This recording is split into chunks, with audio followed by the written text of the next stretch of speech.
Welcome to hello doctor. ఇన్ఫర్టిలిటీతో బాధపడుతున్నారా? ఇన్ఫర్టిలిటీకి ప్రధాన కారణాలు ఏంటి? హోమియో కేర్ ఇంటర్నేషనల్లో ఎలాంటి ట్రీట్మెంట్ ఉంది? ఈ వివరాలు తెలియజేయడానికి మనతో పాటు ఉన్నారు డాక్టర్ అర్చన గారు. మరి వారితో మాట్లాడదాం. నమస్తే డాక్టర్ గారు. నమస్తే డాక్టర్ గారు, ఈ ఇన్ఫర్టిలిటీ సమస్య అంటే ఏంటి? దీనికి మెయిన్ రీజన్స్ ఏంటంటారు? ఇన్ఫర్టిలిటీ అని మనము ఎప్పుడు నిర్ధారిస్తాము అంటే ఒక మ్యారీడ్ కపుల్ మ్యారేజ్ అయిన తర్వాత ఎలాంటి కాంట్రసెప్టివ్ డివైజెస్ కానీ అంటే గర్భ నిరోధక మాత్రలు లేకపోతే డివైజెస్ వాడకపోయినా కూడా ప్రెగ్నెన్సీ రావట్లేదు, if it is more than 12 months అయితే కనుక దాన్ని మనం సంతానలేమి సమస్య కింద కన్సిడర్ చేయొచ్చు. అయితే దీనికి గల కారణాలు ఏ రకంగా ఉంటాయంటే, ఒకటి లేట్ మ్యారేజెస్ కావచ్చు, అంటే ఒక అమ్మాయి 30 తర్వాత మ్యారేజ్ చేసుకోవడం, అబ్బాయి 35 తర్వాత మ్యారేజెస్ చేసుకోవటం ఇస్ వన్ మేజర్ కన్సర్న్ ఈ మధ్య కాలంలో ఇన్ఫర్టిలిటీ సమస్యకి ఎక్కువగా రావడానికి. ఇది కాకుండా పీసీఓడి సమస్య అంటే అండాశయాల లోపల నీటి బుడగలు ఎక్కువగా ఉన్న కండిషన్స్ మనం ఈ మధ్య కాలంలో చాలా మంది అమ్మాయిల్లో చూస్తున్నాం. So that is a major factor also అని చెప్పొచ్చు.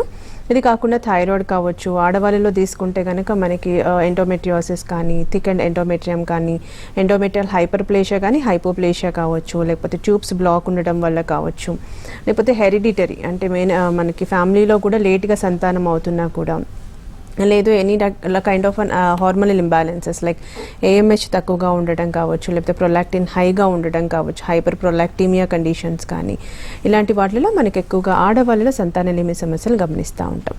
అదే మగవాళ్ళలో తీసుకుంటే కనుక ఈ స్పర్మ్ కౌంట్ అనేది తక్కువగా ఉండడం, మొటిలిటీ సరిగ్గా లేకపోవడం, లేకపోతే అసలు కౌంటే లేకపోవడం, ఎజోస్పర్మియా కావచ్చు, ఒలిగోస్పర్మియా కావచ్చు, లేకపోతే యూఎస్జీ స్క్రోటల్ స్కాన్లో మనకి హైడ్రోసిల్ కానీ, వారికోసిల్ లాంటి కండిషన్స్ ఉన్నప్పుడు కూడా మగవాళ్ళలో మనము ఎక్కువగా ఈ సంతానలేమి సమస్యను గమనించే అవకాశం ఉంటుందండి. Right.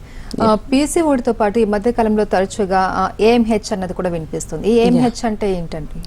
AMH is nothing but anti Mullerian hormone అని చెప్తాము. ఇది ఏంటంటే మనకి ఎగ్స్ ఎంతవరకు రిలీజ్ అవ్వాలి అని నిర్ధారించే ఒక రకమైన హార్మోన్. సో ఈ ఏఎంహెచ్ అనేది చాలా మందిలో నార్మల్గానే ఉంటుంది, బట్ చాలా వెరీ రేర్ కండిషన్స్లోనే ఇది చాలా తక్కువగా ఉన్న కండిషన్స్ కూడా ఉంటూ ఉంటాయి. సో ఒకవేళ ఏఎంహెచ్ లేకపోతే కనుక ఓవ్యులేషన్ అంటే మనకి నెలసరి కరెక్ట్గా రావచ్చు, కానీ నెంబర్ ఆఫ్ ఎగ్స్ రిలీజ్ అవ్వడం కానీ, రప్చర్ అవ్వడం కానీ, ఇది ఒకవేళ ఏఎంహెచ్ లెవెల్స్ తక్కువగా ఉంటే జరగడం కష్టమని చెప్పాలి. సో మనకి చాలామంది ఏమనుకుంటారంటే ఏఎంహెచ్ బై బర్త్ అంతే తక్కువగా ఉంటుంది అని అనుకుంటారు. అట్లా కాదు. అన్ని హార్మోన్స్ లాగా మనకి వన్స్ మెనార్కే వచ్చిన తర్వాత కొంతవరకు దీనిలో హెచ్చు తగ్గులు అనేది ఉంటుంది. సో అలానే కొంతమందిలో చాలా తక్కువగా ఉంటుంది. నార్మల్గా వచ్చేసరికి ఒక 25 to 35 ఇన్ బిట్వీన్ మనకి 3.5 to 5.5 ఆ కన్నా కొంచెం ఎక్కువగా ఉంటుంది. కానీ దానికన్నా తక్కువగా ఉంది, 2 కన్నా తక్కువగా ఉంది అంటే మాత్రం మనకి చాలా వరకు యాన్యువలేటరీ సైకిల్స్ అవుతాయి కాబట్టి ప్రెగ్నెన్సీకి కూడా కొంతవరకు అది ఆస్కారం చేసే అవకాశం ఉంటుంది. కాబట్టి ఏఎంహెచ్ని పెంచుకుంటూ మనకి ఎగ్స్ కౌంట్ అనేది పెంచుకుంటే కనుక డెఫినెట్గా ప్రెగ్నెన్సీ వచ్చే అవకాశం ఎక్కువ. అలాగే ఈ సంతానలేని సమస్య అవునో కాదో తెలుసుకోవాలి అంటే ఎలాంటి టెస్టులు చేయించుకోవాలి? సంతానలేమి సమస్య అదే 12 months తర్వాత కూడా మనకి ప్రెగ్నెన్సీ రావట్లేదంటే ఖచ్చితంగా బోత్ ద కపుల్స్ డాక్టర్ని కన్సల్ట్ అవ్వాల్సిన అవసరం ఉంటుంది. సో ఫస్ట్ ఏంటంటే ఇమీడియట్గా అన్ని టెస్ట్లు అనేది ఏమి చేయించము. మేజర్గా అంటే వాళ్ళ హిస్టరీ తీసుకుంటాం. ఫర్ ఎగ్జాంపుల్ అమ్మాయిల్లో ఏమైనా ఇర్రెగ్యులర్ పీరియడ్స్ ఏమైనా ఉన్నాయా, సడన్గా వెయిట్ ఏమైనా పుట్ ఆన్ అయ్యిందా, లేకపోతే థైరాయిడ్ లాంటి హిస్టరీ ఏమైనా ఉందా లేదా అనేది చూడడం జరుగుతుంది. టోటల్గా మెడికల్ హిస్టరీ తీసుకోవడం జరుగుతుంది. దాన్ని బట్టి ఎలాంటి టెస్ట్లు అవసరమో అది మాత్రమే చేస్తాం. బేసిక్గా ఇన్ఫర్టిలిటీ కోసం వచ్చిన కపుల్స్లో మ్యాక్సిమం ఫస్ట్ చేయించేది యూఎస్జీ హోల్ అబ్డామినల్ స్కాన్ అనేది చేయిస్తాము. దానిలో మనకి చాలా వరకు ఈ సిస్ట్లు ఏమైనా ఉన్నాయా, పీసీఓడి సమస్య ఏమైనా ఉందా, ఎండోమెట్రియల్ థిక్నెస్ ఎంత ఉంది అనేది, మనకి గర్భసంచి చిన్నగా ఉందా, హైపోప్లాస్టిక్ యూటరసా, లేకపోతే ఇంకా ఉండాల్సిన దానికన్నా బల్కీగా ఉందా అనేది మనకి బేసిక్గా ఫస్ట్ అండ్ ఫార్మోస్ట్ అబ్డామిన్ స్కాన్లో తెలిసిపోతుంది. ఆ తర్వాత అందులో ఏమి ఇబ్బంది లేదు అంటే కనుక కొన్ని హార్మోనల్ టెస్ట్ అనేది చేయిస్తాం.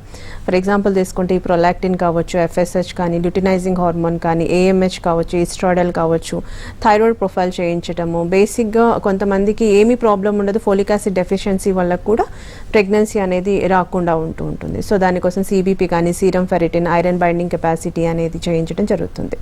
ఇవన్నీ చేయించిన తర్వాత తనకి హిస్టరీ అంతా నార్మల్గా ఉంది, పీరియడ్స్ రెగ్యులర్గానే వస్తున్నాయి, ఓవ్యులేషన్ జరుగుతుంది, ఎగ్స్ రప్చర్ అవుతున్నాయి, కానీ ప్రెగ్నెన్సీ రావట్లేదు అంటే మాత్రం ఒకసారి ట్యూబల్ టెస్ట్ చేయించడం జరుగుతుంది. హెచ్ఎస్జీ అంటాము. అంటే అది ట్యూబ్స్ ఏమైనా ఫెలోపియన్ ట్యూబ్స్ ఏమైనా బ్లాక్ ఉన్నాయా, లేకపోతే ఒక సైడ్ బ్లాక్ ఉందా, బోత్ సైడ్స్ బ్లాక్ ఉందా అనే టెస్ట్ అనేది చేస్తాం. అది లాస్ట్గా.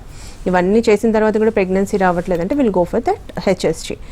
ఇది కాకుండా మగవాళ్ళలో తీసుకుంటే కనుక మనకి first and foremost semen analysis చేయించడం జరుగుతుంది. దాంతో పాటుగా thyroid profile 1 thing, random blood sugar అనేది చేయిస్తాము అండ్ యూఎస్జీ స్క్రోటల్ స్కాన్ కూడా చేయిస్తాం. సో మోస్ట్లీ అబ్బాయిల్లో పెద్దగా హార్మోనల్ ఇంబ్యాలెన్సెస్ చాలా తక్కువనే చెప్పాలి కాబట్టి ఈ 4 టెస్ట్లోనే మనకి ఒక డయాగ్నోసిస్కి రావడం జరుగుతుంది. సో దానిలో మనకి అజోస్పర్మియానా అంటే కౌంట్ అసలు లేదా, లేకపోతే ఉన్నా కూడా తక్కువగా ఉందా, ఒలిగోస్పర్మియానా, లేకపోతే మనకి మొటిలిటీ అనేది ఏమైనా తక్కువగా ఉందా, అబ్నార్మల్ ఫార్మ్స్, డెడ్ స్పర్మ్స్ అనేది ఎక్కువగా ఉందా లేదా అనేది మనకి ఇన్వెస్టిగేషన్స్లో తెలిసిపోతుంది. So accordingly will go for the treatment అంటే. ఓకే, అంటే స్త్రీలలో అలాగే పురుషుల్లో ఈ సంతానలేమి సమస్యకు ప్రధాన కారణాలు ఏంటంటారు? స్త్రీలలో తీసుకుంటే కనుక 1 థింగ్ బేసిక్గా వచ్చే హార్మోనల్ ఇంబ్యాలెన్సెస్ అని చెప్తాము. ఇది కాకుండా ఒబేసిటీ, అంటే వాళ్ళు ఉండాల్సిన దానికన్నా ఓవర్ వెయిట్ ఉన్నప్పుడు కూడా మనకి ఈ ఓవ్యులేషన్ జరగకపోవటం, నెలసరి సమస్యలు రావటం అనేది జరుగుతుంటుంది. ఎక్కువగా ఈ మధ్య కాలంలో మనకి సంతానలేమి సమస్యకి కారణంగా చెప్తే ఒకటి పీసీఓడి, ఈ అంటే అండాశయాల లోపల ఓవరీస్ లోపల నీటి బుడగలు ఉండటం అనేది మేజర్గా వినిపిస్తున్న కండిషన్స్. సెకండ్ థింగ్ వచ్చేసరికి థైరాయిడ్ అనేది ఒకటి, ఇది మెయిన్గా కారణం కావచ్చు. లేదు అంటే మేనరికం ఒకటి ఉంటుంది, తర్వాత లేట్గా మ్యారేజెస్ చేసుకోవటం కానీ, ఎక్కువగా మెంటల్ స్ట్రెస్, ఎలాంటి ఇబ్బంది ఉండదు కానీ లోపల జరగాల్సిన హార్మోనల్ ఇంబ్యాలెన్సెస్ జరగటం because of mental stress condition కావచ్చు. ఇవి మెయిన్గా మనం ఒక ఆడవాళ్ళలో ఉండే ఇబ్బందులని చెప్తాం. ఇది కాకుండా ఎండోమెట్రియోసిస్ కానీ, లేకపోతే ఎండోమెట్రియల్ హైపర్ప్లేషియా కండిషన్స్ కానీ, టీబీ ఆఫ్ పర్టికులర్ ట్యూబ్స్ అంటే ఫెలోపియన్ ట్యూబ్స్కి ఏమైనా ఇన్ఫెక్షన్స్ ఉండడం కానీ, గోనోరియా లాంటి కండిషన్స్, సిఫిలిస్ లాంటి కండిషన్స్, తర్వాత మనకి ఈ ఫెలోపియన్ ట్యూబ్స్ టోటల్గా క్లోజ్ అవ్వటం, దానివల్ల కూడా మనకి ఇంప్లాంటేషన్ జరగదు కాబట్టి ఎగ్ అనేది గర్భసంచి లోపల మనకి ప్రెగ్నెన్సీకి అడ్డుగా ఉంటుందని చెప్పాలి. అదే అబ్బాయిలో తీసుకుంటే బేసిక్గా థైరాయిడ్ ఇస్ 1 కన్సర్న్ అండ్ మనకి ఎక్కువగా ఆల్కహాలిజం తీసుకున్న వాళ్ళలో కానీ, స్మోకింగ్ ఎక్కువగా తీసుకుంటున్న వాళ్ళలో, other bad habits like pan కానీ ఇలాంటి గుట్కా ఇలాంటివి ఎక్కువగా తింటున్న వాళ్ళలో కూడా మనకి స్పర్మ్ కౌంట్ అనేది తగ్గే అవకాశం ఉంటుంది. ఎక్కువగా వేడి ప్రదేశాలలో పనిచేస్తున్న వాళ్ళలో, కొంతమంది ఇప్పుడు సింగరేణిలో కానీ ఇలా మైన్స్ దాంట్లో చేస్తూ ఉంటారు. సో వాళ్ళకి హీట్ కంటిన్యూస్గా తగులుతూ ఉంటుంది. సో అలాంటప్పుడు కూడా మనకి మనకి స్పర్మ్ కౌంట్ అనేది తగ్గిపోయే అవకాశం ఉంటుంది. సో అది ఒక కన్సర్న్ ఉంటుంది. సెకండ్ థింగ్, ఈ వృషబీజాల లోపల మనకి నీరు చేరటం కానీ, వారికోసీల్ అంటాం, అంటే వెయిన్స్ అనేది ఉబ్బిపోవడం కానీ కొన్ని పర్టికులర్ రీజన్స్ వల్ల, వారికోసీల్, హైడ్రోసీల్ లాంటి కండిషన్స్లో కూడా మనకి మగవాళ్ళలో సంతానలేమి సమస్యకి కారణం కింద చెప్తా అండి. అలాగే మీరు అన్నారు మేనరికంలో మ్యారేజెస్ వల్ల కూడా ఇలాంటి ప్రాబ్లం వస్తుంది. సో ఇది వీళ్ళు ఫస్ట్ నుంచి కూడా ఏమైనా జాగ్రత్తలు తీసుకుంటే ఈ సమస్య నుంచి బయటపడచ్చా? మేనరికంలో మనకి ఒకవేళ ప్రెగ్నెన్సీ ఇష్యూస్ వచ్చే అవకాశాలు చాలా మందిలో ఈ మధ్య చూస్తూ ఉన్నాం కాబట్టి మొదటి నుంచి అంటే వీళ్ళు ఎలాంటి కాంట్రాసెప్టివ్స్ అంటే మ్యారేజ్ అయిన వెంటనే ప్లాన్ చేసుకోవడం శ్రేయస్కరం. అండ్ మేనరికం చేసుకుంటాం అనేది ముందు నుంచి తెలుస్తుంది కాబట్టి ఎర్లీగా మ్యారేజెస్ చేసుకోవాలి. అంటే ఇప్పుడు 22, 23 అమ్మాయి, అబ్బాయి వచ్చేసరికి 27, 28 ఇన్ బిట్వీన్లో మ్యారేజ్ చేసుకుంటే పెద్దగా ప్రాబ్లం అనేది ఏమీ రాదు. వన్స్ కన్సీవ్ అయిన తర్వాత కూడా ప్రాపర్గా మెడిసిన్స్ అనేది వాడుకోవాల్సిన అవసరం ఉంటుంది. ఎందుకంటే సేమ్ బ్లడ్ గ్రూప్ అయితే మళ్ళీ మెంటలీ రిటార్డెడ్ చైల్డ్ పుట్టడం, ఫిజికల్ అనామలీస్ ఉన్న చైల్డ్ పుట్టడం జరుగుతుంది కాబట్టి అది చూసుకోవాలి. అంటే after conceiving also proper medication ఇట్లా మేనరికం అని డాక్టర్కి చెప్తే దానికి తగ్గట్టుగా ఇచ్చే అవకాశం ఉంటుంది. ఇంకోటి ఏంటంటే అబార్షన్స్ అయ్యే ఛాన్సెస్ కూడా మనకి మేనరికంలో ఉంటుంది కాబట్టి మొదటి నుంచి కూడా డాక్టర్ ఏదైతే సజెస్ట్ చేస్తామో ఐరన్ క్యాప్సూల్స్ కానీ, కాల్షియం కానీ, ప్రోటీన్ పౌడర్స్ కానీ ఇవన్నీ రెగ్యులర్గా తీసుకుంటే ఎంత ప్రశాంతంగా ఉంటే మెంటల్ పీస్ అనేది వెరీ ఇంపార్టెంట్. అండ్ రెగ్యులర్గా లైట్గా ఫిజికల్ యాక్టివిటీ చేయించుకోవటం, తర్వాత ఫస్ట్ 3 months ఆఫ్ ప్రెగ్నెన్సీలో కూడా మనకి వామిటింగ్స్ కానీ, మార్నింగ్ సిక్నెస్ ఎక్కువగా ఉంటుంది, ఏం తినాలనిపించదు. సో అలాంటప్పుడు కూడా కొంచెం వాళ్ళు ఏదైతే ఇష్టంగా తినగలుగుతారో, ఏదైతే బేబీకి హామ్ చేయదో అలాంటి ఫుడ్ అనేది ఎక్కువగా తీసుకుంటూ ఉంటే కనుక మేనరికమైనా కూడా పెద్దగా ఇబ్బందులు అనేది ఏమీ తలెత్తదు. కాకపోతే ఏంటంటే ముందు నుంచి కొంచెం జాగ్రత్తలు తీసుకోవాలి. కాంట్రాసెప్టివ్ డివైజెస్ కానీ, పిల్స్ కానీ వాటి జోలికి మాత్రం ఎట్టి పరిస్థితుల్లో మేనరికం ఉన్న వాళ్ళు వెళ్ళకపోతేనే బెటర్గా ఉంటుంది. అండ్ థైరాయిడ్, ఒబెసిటీ వంటి ఆరోగ్య సంబంధిత సమస్యలే కాకుండా మానసిక ఒత్తిడి కూడా దీనికి కారణం అనేసి అంటూ ఉంటారు. అది ఎంతవరకు నిజం? అంటే కొంతమందిలో అన్ని ఇన్వెస్టిగేషన్స్ చేయిస్తాం కానీ ఎందులో కూడా ఏమీ ప్రాబ్లం ఉన్నట్టుగా తెలియదు. సో అలాంటి వాళ్ళలో మనం బేసిక్గా చెప్పేది ఏంటంటే హార్మోనల్ ఇంబ్యాలెన్సెస్. ఎందువల్ల ఈ హార్మోనల్ ఇంబ్యాలెన్సెస్ అంటే because of mental stress. Mental stress అనేది ఎక్కువగా అధిక మోతాదులో మానసిక ఒత్తిడి ఉంది అంటే కనుక మోస్ట్ ఆఫ్ ద డిసీజెస్కి అదే మూల కారణం కాబట్టి, ఆందోళన చెందటం అనేది మూల కారణం కాబట్టి ప్రెగ్నెన్సీకి కూడా కొంతవరకు హెల్ప్ అవుట్ అయ్యే అవకాశం ఉంటుంది. ఆ రకంగా అంటే రాకుండా సంతానలేమికి లీడ్ చేసే అవకాశం ఆందోళన వల్ల కూడా కూడా ఉంటుంది. సో అలా వాళ్ళకి తెలిసిపోతుంది, అంటే యాంగ్జైటీ ఏమన్నా గురి అవుతున్నారా, డిప్రెషన్లోకి వెళ్తున్నారా అనేది, ఎక్కువగా ఆలోచించాల్సిన దానికన్నా ఎక్కువగా ఆలోచిస్తున్నారా ఏంటి అనేది చూసుకుంటూ దానికి తగ్గట్టుగా వాళ్ళు ప్రాపర్ మెడికేషన్స్, ఈవెన్ మనకి హోమియోపతిలో కూడా ఈ యాంగ్జైటీ కానీ, డిప్రెషన్స్ కానీ, పానిక్ డిజార్డర్స్ కానీ, హిస్టారికల్ డిజార్డర్స్, ఈవెన్ వీటన్నిటికీ హిస్టరికల్ పేషెంట్స్కి కూడా మనకి మెడికేషన్స్ అనేది ఉంది. సో అలాంటి వాళ్ళు మన మెడికేషన్స్ వాడుకుంటే కొంతవరకు యాంగ్జైటీ, మూడ్ స్వింగ్స్ అవన్నీ తగ్గుతూ మెంటల్ స్ట్రెస్ కూడా తగ్గించే అవకాశం ఉంటుంది. సో ఆ తర్వాత ఆటోమేటిక్గా మనకి ఈ హార్మోనల్ ఇంబ్యాలెన్సెస్ ఏదైతే ఉంటుందో అది కూడా నార్మలైజ్ అవుతుంది. కాబట్టి డెఫినెట్గా they'll going to the fertilisation అయ్యి ప్రెగ్నెన్సీ వచ్చే ఛాన్సెస్ ఉంటుంది. ఓకే. అండ్ అలాగే చాలా మంది గర్భనిరోధక టాబ్లెట్స్ అవి వాడుతూ ఉంటారు. వీటితో పాటు ఇంకొన్ని మెడికేషన్స్ వల్ల కూడా గర్భం రావడానికి ఇబ్బందులు తలెత్తుతాయి అనేసి అంటూ ఉంటారు. అంటే ఎలాంటి మెడికేషన్ వల్ల ఎలాంటి ప్రాబ్లమ్స్ వచ్చే అవకాశం ఉంది? అలాగే ఈ గర్భనిరోధక టాబ్లెట్స్ వాడడం ఎంతవరకు సమంజసం అంటారు? ఇప్పుడు కొంత అది డిపెండ్స్ ఆన్ ద కపుల్ ఉంటుందండి. ఇప్పుడు నేను మేనరికం అని చెప్పాను, మేనరికం వాళ్ళు అసలు ఎట్టి పరిస్థితుల్లో కూడా వాటి జోలికి వెళ్ళకపోతేనే బెటర్.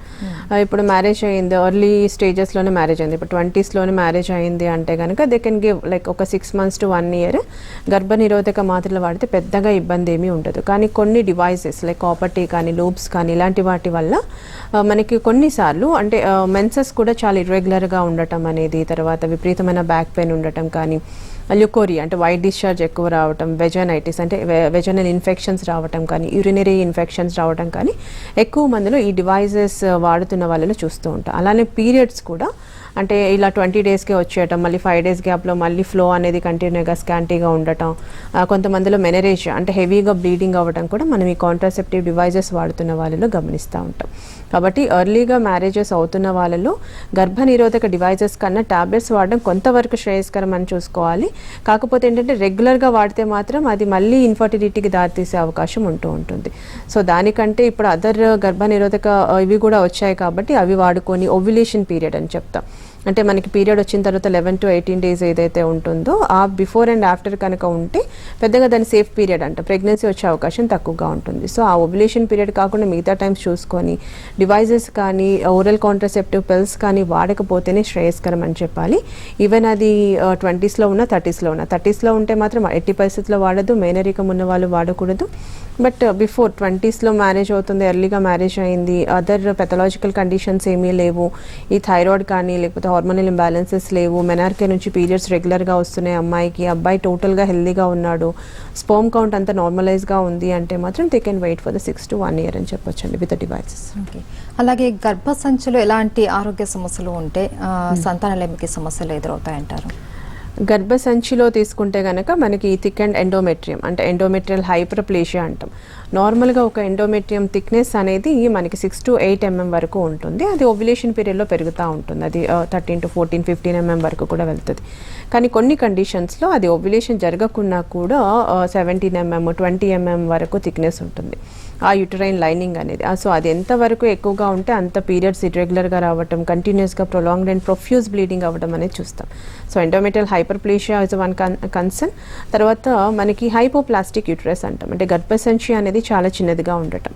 చాలా చిన్నదిగా ఉన్న కండిషన్స్లో కూడా నెలసరి అనేది రాదు, చాలా వరకు అది సెకండరీ ఎమనోరియా కింద దారితీసే అవకాశం ఉంటుంది. కాబట్టి అప్పుడు కూడా మనకి పీరియడ్స్ రాకపోవటం వల్ల మనకి ప్రెగ్నెన్సీ అనేది కూడా రాదు. ఎందుకంటే హైపోప్లాస్టిక్ యూటరస్ ఉన్న వాళ్ళలో ఎప్పుడో ఒకసారి 13-14 yearsకి ఫస్ట్ మెన్సెస్ వస్తే కనుక ఆ గర్భసంచి చిన్నదిగానే ఉంది అంటే కనుక 3 years అయినా 4 years అయినా కూడా పీరియడ్స్ రావడం కష్టమనే చెప్పాలి.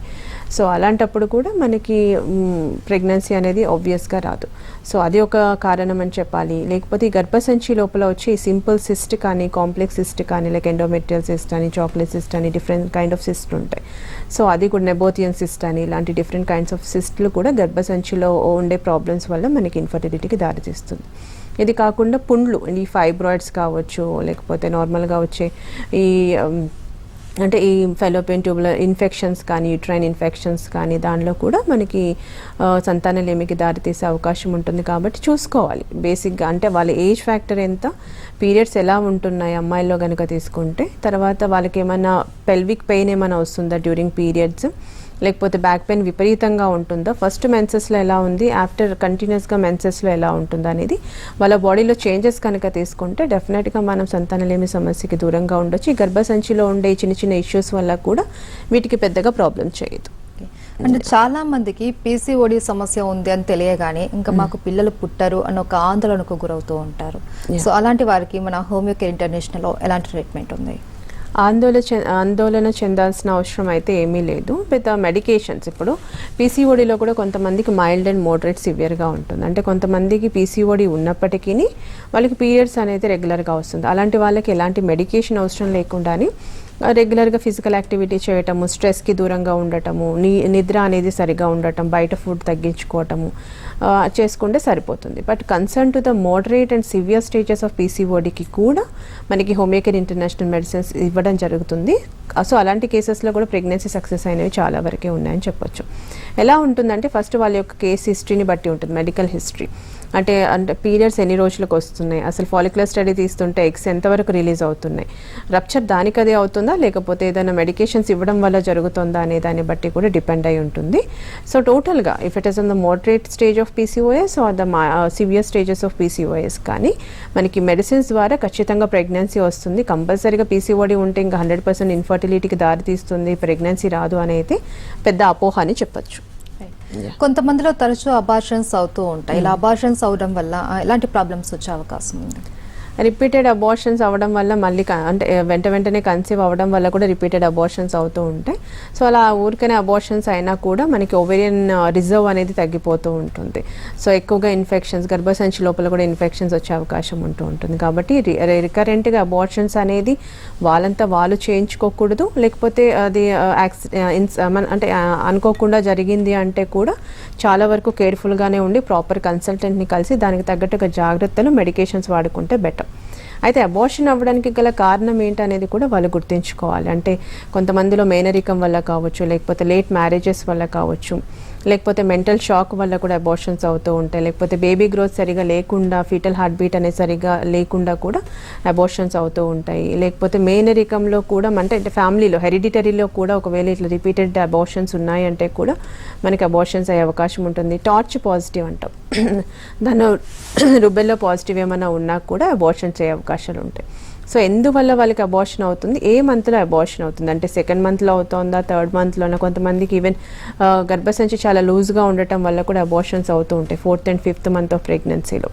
సో అలాంటప్పుడు ఏంటి కారణం అనేది చూసుకొని దానికి నెక్స్ట్ ప్రెగ్నెన్సీ ప్లాన్ చేసేటప్పుడు ఆ కారణాలన్నీ అంటే మన లైఫ్ స్టైల్ మోడిఫికేషన్స్లో కొంచెం చేంజెస్ చేసుకుంటే కనుక డెఫినెట్గా అబార్షన్స్ కాకుండా ఉంటాయి. అలానే రిపీటెడ్గా అబార్షన్స్ అయినా కూడా కొంచెం మెనోపాజ్ వచ్చేసరికి ఈ పుండ్లు ఫామ్ అవ్వటము, గర్భసంచి తీసేయవలసిన అవసరం కూడా వచ్చే ఛాన్సెస్ ఉంటుంది. అలాగే సెకండరీ ఇన్ఫర్టిలిటీ అంటూ ఉంటారు, దీనికి కారణాలు ఏంటండి? సెకండరీ ఇన్ఫర్టిలిటీ అనేది అంటే మనకి ఒక్కసారి ప్రెగ్నెన్సీ వచ్చి కన్సీవ్ అయ్యి హెల్దీ బేబీ పుట్టిన తర్వాత సెకండ్ దానికి ప్లాన్ చేస్తున్నా కూడా ప్రెగ్నెన్సీ రావట్లేదంటే మనం దాన్ని సెకండరీ ఇన్ఫర్టిలిటీ అంటాం. సో ఎందుకు సెకండరీ ఇన్ఫర్టిలిటీ అవుతోంది అంటే కారణాలు ఏంటి అంటే కనుక అంటే ఫస్ట్ ప్రెగ్నెన్సీకి మనం 28s 30sలో ఉన్నప్పుడు ఒక బాగా గ్యాప్ ఇస్తున్నప్పుడు కూడా మనకి 33, 34 ఆ టైంలో ఏమైనా ప్రెగ్నెన్సీకి ప్లాన్ చేస్తున్నప్పుడు కూడా మనకి ప్రెగ్నెన్సీ వచ్చే అవకాశం ఉండదు. వంతి లేదు ఫస్ట్ ప్రెగ్నెన్సీలో మనకి జెస్టేషనల్గా ఏమైనా బీపీ స్టార్ట్ అయింది, లేకపోతే షుగర్ స్టార్ట్ అయింది, థైరాయిడ్ స్టార్ట్ అయింది, సో దానివల్ల మెడికేషన్స్ వాడుతున్న కంట్రోల్ ఉండట్లేదు, హయ్యర్ డోసెస్ వాడాల్సి వస్తుంది అన్నప్పుడు కూడా it might go in to the secondary infertility chances వచ్చే అవకాశం ఉంటుంది. అది కాకుండా ఫస్ట్ ప్రెగ్నెన్సీలో హెల్దీగా ఉన్నారు, సెకండ్ ప్రెగ్నెన్సీలో మనకి థైరాయిడ్ లాంటి ప్రాబ్లమ్స్ కావచ్చు, పీసీఓడి లాంటి సమస్యలు కావచ్చు, లేకపోతే ప్రాపర్గా ఓవ్యులేషన్ టైం అనేది మెయింటైన్ చేయకపోవడం వల్ల కావచ్చు, లేకపోతే ఎగ్ సైజ్ అనేది రిలీజ్ అవ్వకపోవడం కానీ, ఏమైనా ట్యూబల్ బ్లాకేజెస్ ఏమైనా ఉన్నా కూడా మనకి చాలా వరకు సంతానలేమి సెకండరీ ఇన్ఫర్టిలిటీ కింద దారితీస్తుంది. సో అది చూసుకోవాలండి. అందుకనే ఒకసారి ఫస్ట్ ప్రెగ్నెన్సీ అయిన తర్వాత హార్డ్లీ అంటే వాళ్ళ ఏజ్ ఫ్యాక్టర్ని బట్టి కూడా ఉంటుంది, బట్ స్టిల్ ఒక 2 to 3 years 4 years లోపలనే సెకండ్ ప్లాన్ చేసుకుంటే బెటర్గా ఉంటుంది. అండ్ అలాగే చాలా మంది ఐవీఎఫ్కి వెళ్తూ ఉంటారు. ఈ ఐవీఎఫ్ అనేది ఎప్పుడు కరెక్ట్ అంటారు? ఐవీఎఫ్ కానీ ఐయుఐ లాంటి పెద్ద పెద్ద ప్రొసీజర్స్ అనేది ఇప్పుడు బోత్ ద సైడ్స్ మనకి ట్యూబల్ బ్లాక్ ఉంది, ఇంకా ఇంప్లాంటేషన్ అనేది డైరెక్ట్గా అండాశయాల నుంచి ట్యూబ్స్లో నుంచి మనకి గర్భసంచి లోపలికి వెళ్ళట్లేదు 48 hours లోపల అన్నప్పుడు they can go for then IVF. But అది ఎప్పుడు అంటే ఇప్పుడు మెడిసిన్ కూడా హోమియోపతిలో కూడా చాలా అడ్వాన్స్ అయింది. ఐవీఎఫ్ ఐయుఐ లాంటి పెద్ద పెద్ద ప్రొసీజర్స్ చేయించుకొని ఫెయిల్ అయ్యి మా దగ్గరికి వచ్చిన కేసెస్ కూడా ఉన్నాయి. కాబట్టి ఐవీఎఫ్ ఎప్పుడు అంటే బోత్ ద పార్ట్నర్స్ అసలు ఏజ్ అయిపోతుంది, ఇంకా వాళ్ళకి అసలు ఏజ్ టైం లేదు, ఇంకా ఖచ్చితంగా వితిన్ 6 monthsలో కానీ లేకపోతే అవ్వదు. ఓవేరియన్ రిజర్వ్ అనేది అమ్మాయికి చాలా తక్కువగా ఉంది, అతని కౌంట్ అనేది చాలా నిల్గా ఉంది, అసలు హెల్దీ స్పర్మ్స్ అనేది లేదు, డెత్ స్పర్మ్స్ ఎక్కువగా ఉన్నాయి, అబ్నార్మల్ ఫార్మ్స్ ఎక్కువగా ఉన్నాయి, మొటిలిటీ సరిగ్గా లేదు అన్నప్పుడు మాత్రం they can go for then IVF. But IVF అప్పుడు కూడా సక్సెస్ అవుతుందని గ్యారంటీ అనేది ఏం చెప్పలేరు. సో అలాంటి కండిషన్స్లో ఒకవేళ ఫెయిల్ అయినా కూడా మనకి హోమియోపతి డెఫినెట్గా హెల్ప్ అవుతుందని చెప్పొచ్చు. Right, thank you so much doctor గారు. ఇన్ఫెర్టిలిటీకి సంబంధించి ఎలాంటి జాగ్రత్తలు తీసుకోవాలి, హోమియోకేర్ ఇంటర్నేషనల్ ఎలాంటి ట్రీట్మెంట్ ఉందో తెలియజేసినందుకు. ఇది వాళ్ళ హలో డాక్టర్.